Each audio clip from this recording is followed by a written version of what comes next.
Anxiety എന്ന് പറയുന്ന ഒരു സംഭവമുണ്ട്. ആദ്യമാണ് വ്യാധിയാകുന്നത്. ഇയാൾ നമ്മുടെ പേപ്പർ എടുക്കുമോ, ഒപ്പിടുമോ, പൈസ കിട്ടുമോ, 10 ലക്ഷം കിട്ടുമോ, ഇത് ചെയ്യാമോ അത് ചെയ്യാമോ, പിന്നെ തിരിച്ചടയ്ക്കാൻ വല്ല വഴിയുണ്ടോ, ഇതൊക്കെ നോക്കിയിട്ട്. കേരളം ഇന്ന് ബ്രഹ്മചര്യം ഇല്ലാത്ത സമാജത്തിൽ അതിൻ്റെ ടിപ്പിക്കൽ എക്സാമ്പിളാണ് കടം. കൂടുതൽ അറിയാൻ ഞാൻ പലപ്പോഴും സംസാരിച്ചിട്ടുണ്ട്. ഒരു പ്രാണശക്തിയുള്ള ഗ്രഹനാഥൻ്റെ വീട്ടിൽ കടക്കണി വരത്തില്ല ആ സ്ത്രീയുടെ.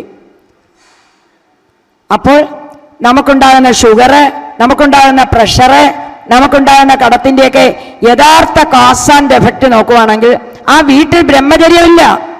അപ്പം ചോദിക്കും, എന്നോട് ഒരു ആൾ പറഞ്ഞു 6 വർഷമായിട്ട് ബ്രഹ്മചര്യമുണ്ട്, 3 വർഷമായിട്ടുണ്ട്, 12 ദിവസമായിട്ടുണ്ടെന്ന്. ഞാനൊന്നും ചോദിക്കാൻ പോകുന്നില്ല. നമ്മൾ ഈ 3 ആശ്രമങ്ങളിലും ബ്രഹ്മചര്യം പാലിക്കണം. പ്രേംജിയെ കണ്ടില്ലേ, ഓജസ്സ തേജസ്സായി മാറുന്നത്. സ്വാമിയെ കണ്ടില്ലേ.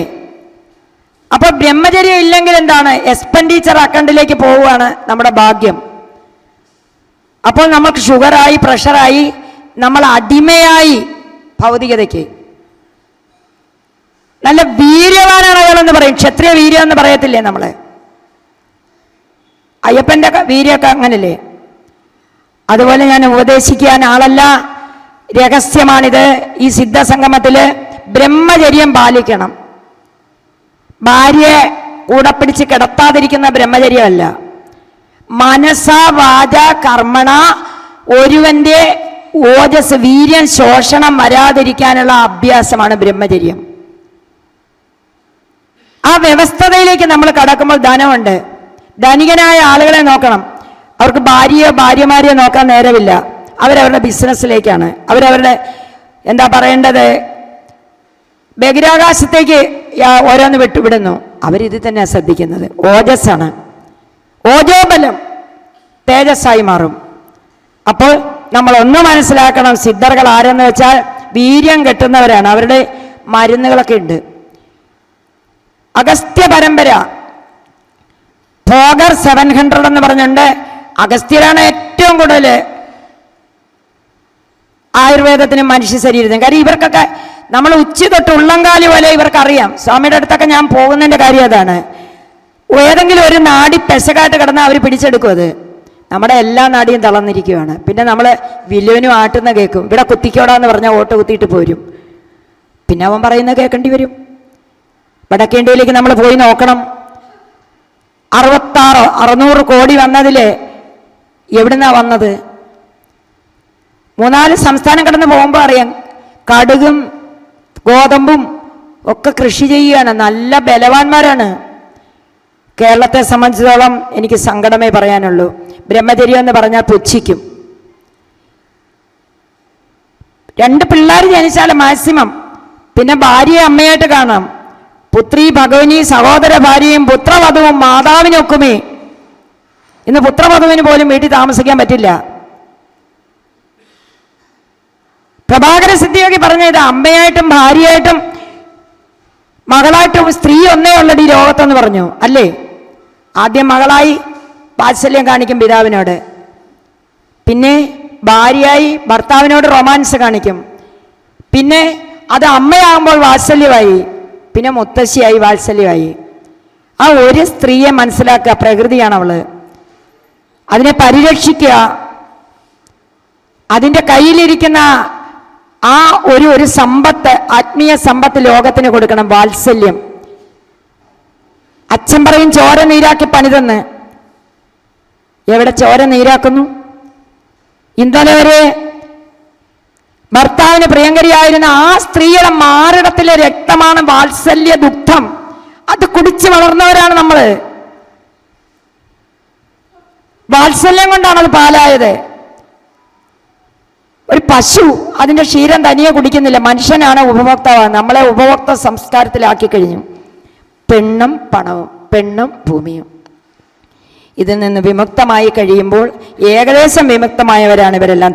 ചിന്താശക്തി കൊണ്ട് നമ്മൾ മോക്ഷം കിട്ടുകയല്ല. 18 സിദ്ധന്മാരുടെ സംഗമം നമ്മൾ ഇനി തുടർന്ന് വെക്കും. ആ 18 സിദ്ധന്മാർ ഒറ്റ കാര്യമേ പറഞ്ഞുള്ളൂ, പ്രാണനെ സംരക്ഷിക്കാൻ.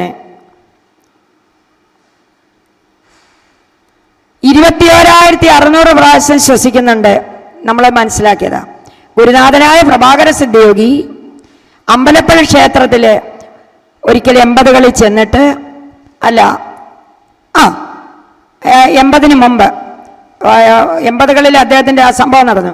അദ്ദേഹം ചെന്നിട്ട് ആ അമ്പലക്കുളത്തിൽ ഇറങ്ങിയിട്ട് എന്തോ വരച്ചപ്പോൾ ഒരു ആമ വരികയാണ്. ആ ആമയോട് പറഞ്ഞു, എടാ എന്നെ തന്നെ കല്ലെറിയുന്നു, നിന്നെ കണ്ടാൽ പിടിച്ച് തിന്നും, ഡൗൺലോഡ് ആയിക്കോളാൻ പറഞ്ഞു. പോയി ആമ കരഞ്ഞു 20 വർഷം കഴിയുമ്പോൾ നിനക്ക് സമാധി കിട്ടും, നീ നിന്റെ ലോകത്തെത്തുമെന്ന് പറഞ്ഞു. അങ്ങനെ സമാധിയായി. ആമ 400 വർഷം ഇരിക്കുന്നു. മിനിറ്റിൽ ഏതാണ്ട് 4 പ്രാവശ്യം അങ്ങോട്ടേ ഉള്ളൂ. നമ്മൾ 18 പ്രാവശ്യമാണ്, 15 പ്രാവശ്യം. അയ്യോ അതൊക്കെ വലിയ സ്വാമിമാരുടെ കാര്യമല്ലേ എന്ന് എന്നോട് ചോദിക്കരുത്.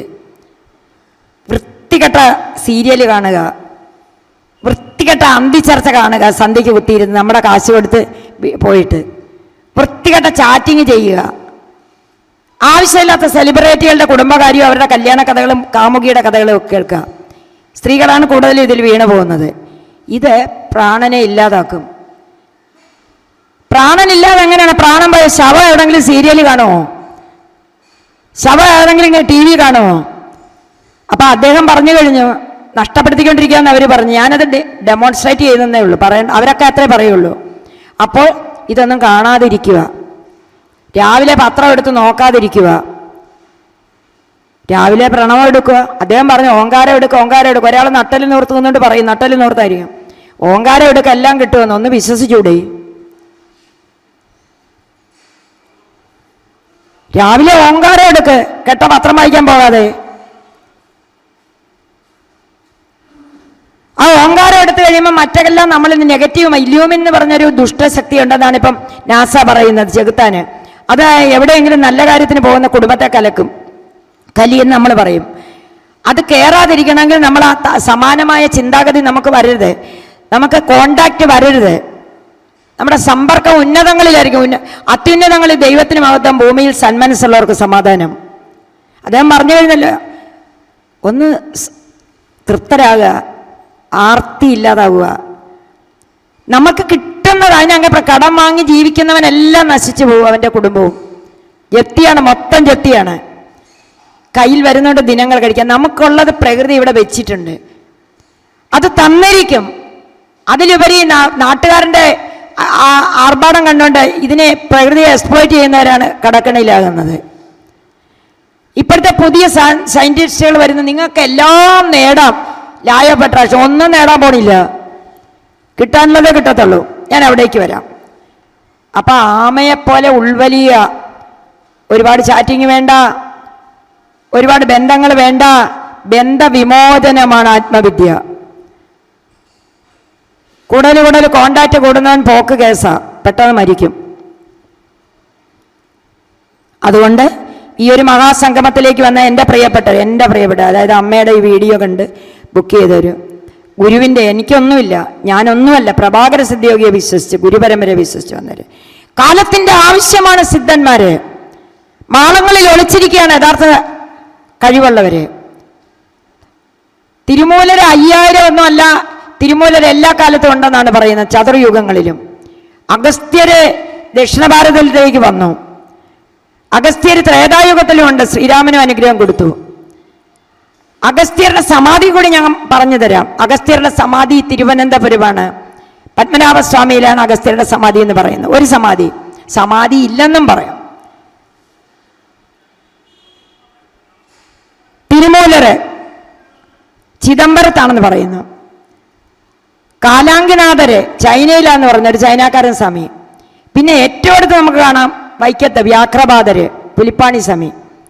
നമ്മൾ വൈക്കം മഹാദേവ ക്ഷേത്രത്തിൻ്റെ ബലം അതാണ്. അപ്പം എത്രയായി? 4 പേര്. അഗസ്ത്യര്, ഭോഗര്, അത് നിങ്ങൾക്ക് എല്ലാവർക്കും അറിയാം. പഴനിയിൽ പോകാത്തവരാരുമില്ല.